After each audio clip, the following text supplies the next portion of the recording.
Hey guys, आं फ्लिपकार्टआव गंसे ट्राइपड बिहरदोंमोन। बेयो दिनै सफैबाय। आनबक्सिं खालामनानै नायनो नागिरबाय आं बेखौ दा। आं दा बेखौ खेमसिजों बिनि कभारफोरखौ हासिनानै नायनोसै। सिंनि प्लास्टिकखौ खेवबावबाय, कभारखौ मोजां नुथारदों माथो। ट्राइपडखौ बख'बाय, हमनानै बोखारला खालामबाय। आरो बियो जेरै गोसो एरै बेजोंबो फिदिं जाजोबो, स्क्रब जाजोबो। मबाइल दोनग्रा हेन्देलबो दं।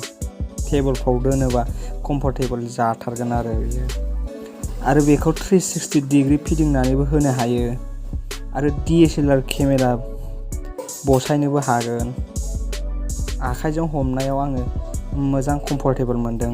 भिडिअ खालामनायावबो मोजां जागोन बायदि मोनदों आरो आङो दा।